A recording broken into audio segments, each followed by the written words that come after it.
People still say I abandoned my wife in another state. They say it like it's a verdict. Like the story is already closed, and they were on the jury. They picture something dramatic. Screaming in a motel parking lot. A fight that spiraled out of control.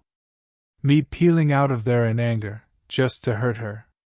They imagine I left her stranded on purpose. The truth was quieter. And worse. I didn't leave her there because I was cruel. I left because I picked up her phone for half a second, and realized my marriage had already ended. And I want to say this clearly, because people love to twist it later.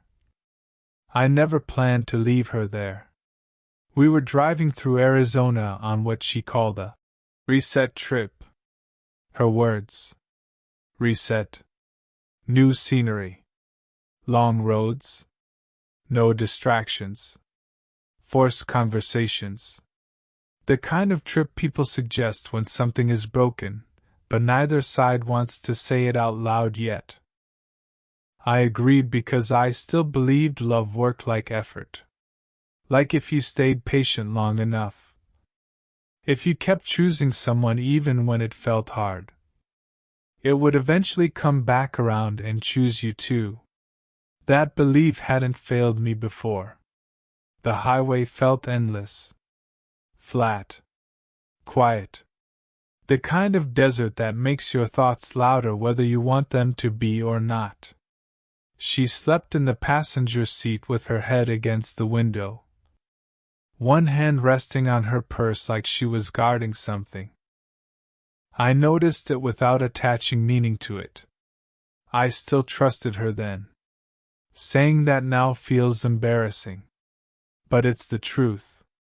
We stopped at a gas station outside Flagstaff. Bright fluorescent lights. Stale air.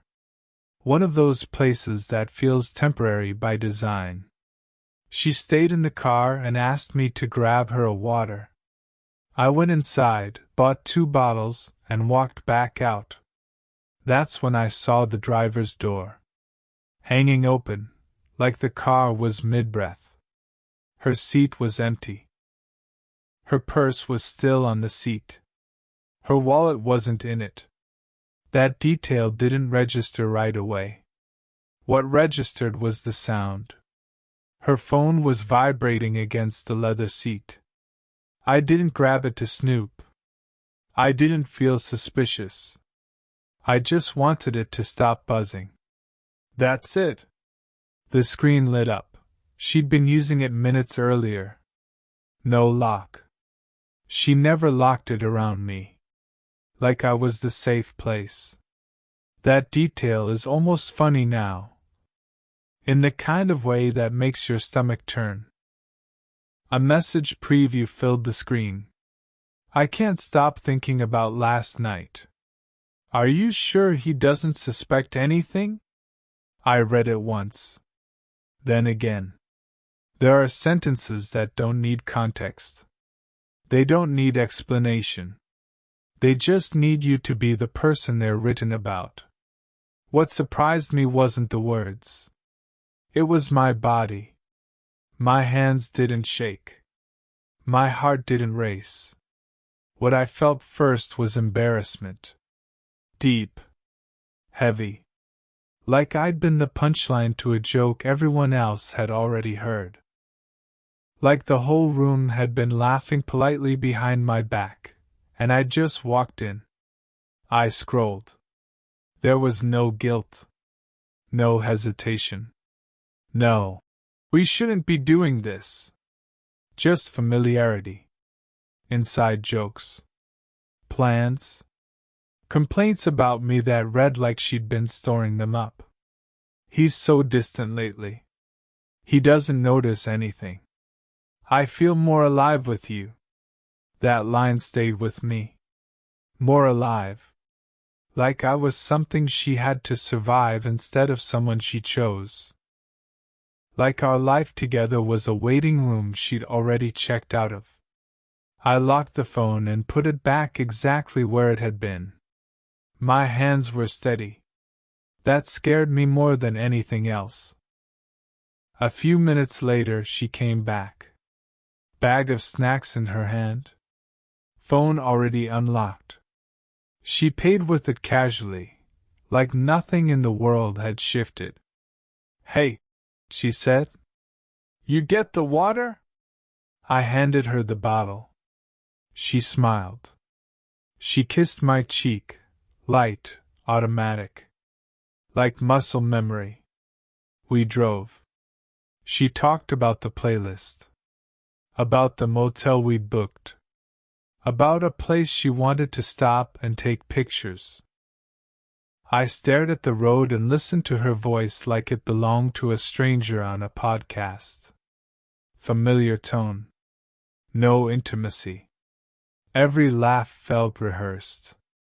Every smile looked borrowed. That's when it hit me. I didn't know how long this had been going on. And worse, I didn't know her well enough anymore to even guess.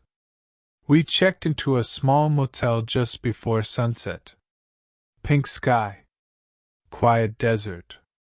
Mountains in the distance that didn't care about anything happening beneath them. In another life, it would have been peaceful.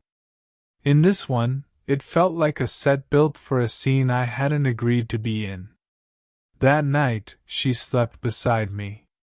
Breathing slow. Even. Peaceful. I didn't sleep at all. I stared at the ceiling fan and replayed moments I'd brushed off. Conversations I'd let slide.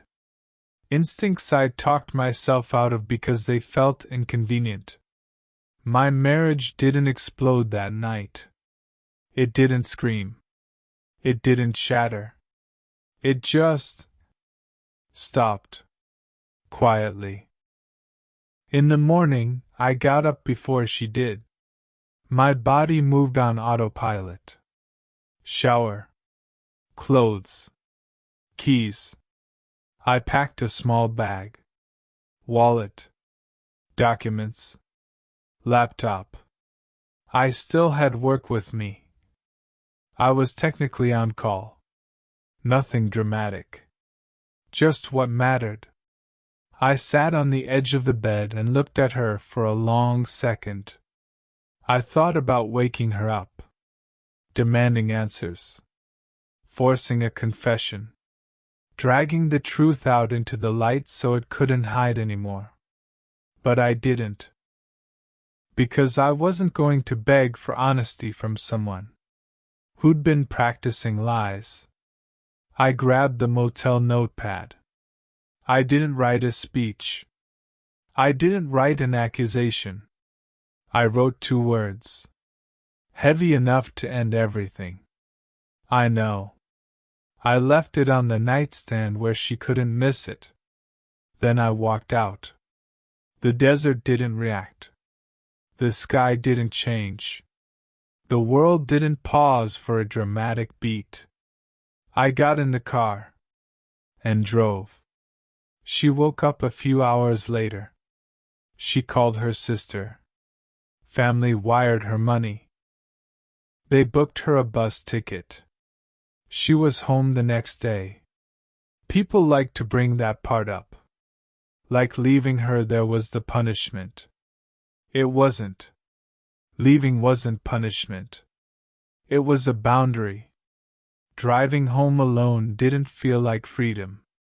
It felt like walking out of a burning building, only to realize the smoke had already filled every other room of your life. I crossed state lines on autopilot. Gas stations blurred together. Coffee tasted like nothing. I didn't turn on music. Silence felt more honest than anything else.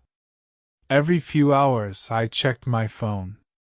Not to read her messages. Just to make sure the rest of my life hadn't collapsed while I was on the road. It had.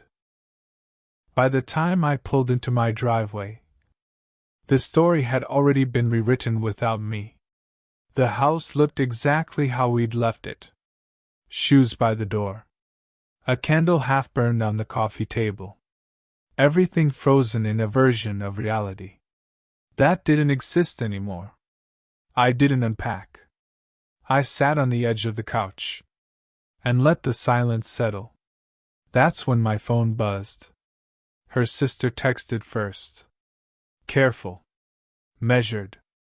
She's really scared. She says you just disappeared. Can you at least tell someone you're okay? Then her mom. Same tone. Same framing. No one asked why I left. They asked why I did it to her. That's when something clicked. She wasn't panicking. She was managing. I listened to her voicemails later that night. Not all at once. One at a time. Like exposure therapy. The first was crying. Voice cracking. Confused. Pleading. The second was anger. Sharper. Accusing. Controlled just enough to sound reasonable. The third was calm. Too calm. You can't just leave me like this, she said. People are worried. You're making this look bad. This. Look. Bad. Not the cheating. Not the lies. My reaction. The next morning she posted. Not my name. Not details. Just implication. A photo of the desert sky. Soft colors. Wide angle. The kind of image that feels thoughtful. Without saying anything. The caption was the knife. When the person you trust most shows you who they really are. I stared at it longer than I should have. Not because it hurt. Because I could already see the comments forming before they loaded. Stay strong. You don't deserve this. So proud of you for surviving. Surviving what? An hour later, my phone rang. It was a friend I'd known for almost 10 years. Someone who'd stood in my kitchen, drank my beer, laughed at my table. Hey, he said carefully. I just wanted to check in. She told us some things. That sentence did real damage. She said you left her in the middle of nowhere. He continued. That you were acting unstable. Unstable. The word hung there. I didn't argue. I didn't explain. I hung up politely. Like someone realizing they'd already lost the room. By that afternoon it spread. Her aunt emailed. A cousin messaged me on Facebook. Someone suggested I was going through something. Another hinted I might be a danger to myself. That one stuck. Because later that night, around 9, there was a knock on my door. 2 police officers. Calm. Professional. Almost apologetic. Wellness check, one of them said. Someone close to you was concerned. Not my wife. Not officially. Someone concerned. I answered every question slowly. Clearly. No defensiveness. No emotion. They stayed maybe 10 minutes. Then they left. Embarrassed. Assuring me this was routine. But the damage was already done. That's when I understood something important. This wasn't emotional fallout anymore. This was strategy. She wasn't just lying to protect herself. She was building a version of reality, where anything I did next could be dismissed. Where I wasn't a husband who left. I was a problem who ran. That night I didn't sleep. Not because I was panicking. Because I kept replaying the same thing. Over and over in my head. How easily the story had turned. How quickly people accepted it. How little proof it took to make doubt feel reasonable. The next morning, my phone buzzed again. A text from her. If you don't come talk to me, I'll have no choice but to tell people. What's really going on? I'm trying to protect you. You're forcing me into this. I stared at the screen. And something drained out of me. Not anger. Not fear. The need to explain. That was the moment I realized something simple. And terrifying at the same time. She wasn't reacting to being caught. She was reacting to losing control. And she wasn't going to stop pushing. Until she got it back. The next day, it reached my workplace. Not dramatically. Not officially. Quietly. A calendar invite appeared on my screen. No subject line. Just time. Just the room. Just HR. I stared at it longer than I should have. By then, I already understood how this worked. Once someone plants the idea that you're unstable, it doesn't stay personal. It spreads. Quietly. Professionally. The meeting room was glass and beige. And polite concern. 2 people from HR. 1 from legal.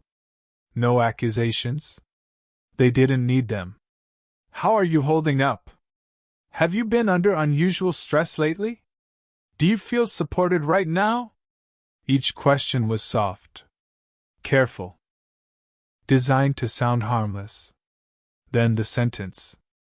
That told me exactly how far this had gone. We've received a few concerns. Not a report. Not a complaint. Concerns. Someone had reached out to my manager. Not formally. Not in writing. Just enough smoke. To justify the conversation. Someone who knew someone. Someone worried. I answered slowly. Dates. Actions. Facts. I didn't defend myself emotionally. I showed them the motel note. The timeline. I kept my voice steady. Even when my pulse wouldn't. They nodded. Took notes. Thanked me for my transparency. I walked out knowing I'd survived. And knowing how close I'd come. To losing something. That had nothing to do with my marriage. That night, sitting on the floor of my apartment. With half-unpacked boxes around me. Something finally snapped into focus. This wasn't fallout. This was escalation. She texted me again. If you don't come talk to me, I'll have no choice but to tell people. What's really going on? I'm trying to protect you. You're forcing me into this. I read it once. Then again. And for the first time since Arizona. I wasn't scared. I was clear. She wasn't trying to fix anything. She was containing risk. And she was willing to ruin me. To do it. The next morning, I met with a lawyer. Quiet office. No drama. I laid everything out. Screenshots. Dates. The motel note. I spoke calmly. Like I was explaining someone else's life. He listened without interrupting. Then he asked one question. Has she been moving money? I said no immediately. Then I hesitated. I don't think so. I added. That pause mattered. A few days later the call came. From Lauren. A woman I barely knew. Someone who had no reason to get involved. Except guilt. She thought you already knew, Lauren said. About the account. At first, I didn't believe it. I wanted it to be sloppy math. A misunderstanding. I checked once. Then again. I almost closed the laptop halfway through. Because finishing the proof felt like agreeing with her version of reality. But the pattern was there. Quiet transfers. Months old. Aligned with weekends. She'd called. Self-care. Expenses she'd said she paid in cash. This wasn't panic money. This was exit money. My lawyer didn't bring in a forensic accountant at first. We didn't plan on digging that deep. That only happened after the account showed up. After the email. After intent started leaking through the cracks. When Dana walked in, she didn't smile. Mid-40s. Sharp posture. No wasted movement. She didn't ask how I was holding up. She asked for access. Statements. Records. Emails. Dates. She worked quietly for a while. Then turned the laptop toward me. I'm going to be very clear, she said. What your wife did isn't illegal. She paused. But it is intentional. She walked me through it without drama. Small transfers at first. Then larger ones. An account that stayed quiet. While the marriage stayed intact. She wasn't preparing to leave, Dana said. She was preparing to land. That sentence hit harder than the cheating. Because it reframed everything. This wasn't confusion. This wasn't fear. This was planning. Over the next few days, my wife's tone shifted again. Less emotion. More pressure. She wanted to meet. Just us. No lawyers. Neutral place. I almost agreed. That's the part people don't like admitting. How close you come to sabotaging yourself. Just to make the noise stop. I wanted quiet. I wanted it to end.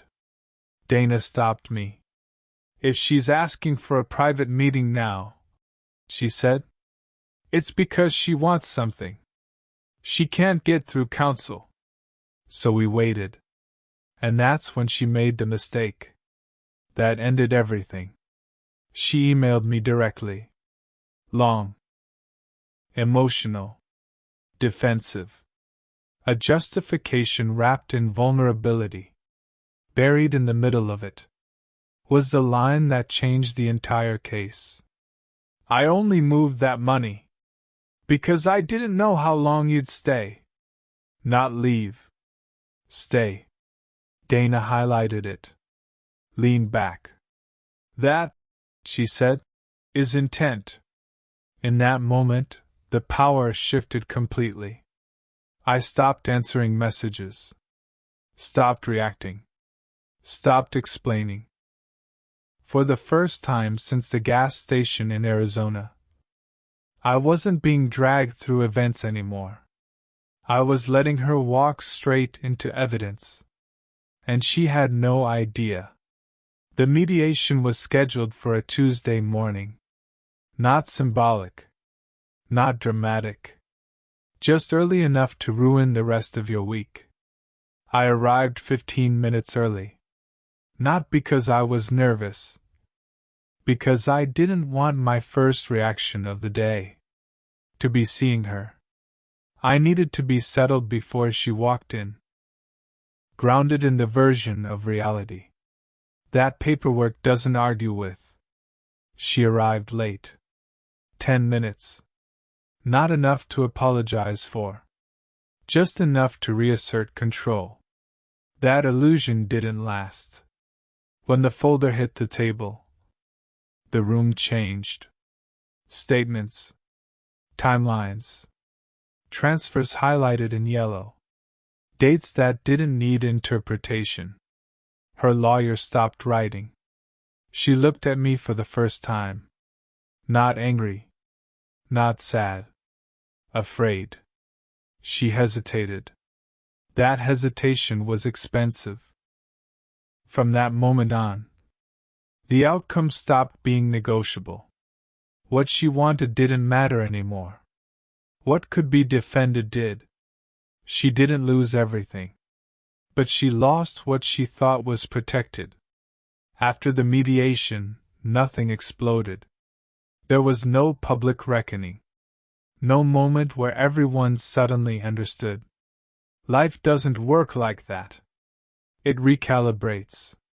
Quietly. Unevenly. Like something heavy, being set down, after you've carried it too far. She didn't call me again. No late-night apologies. No final explanations.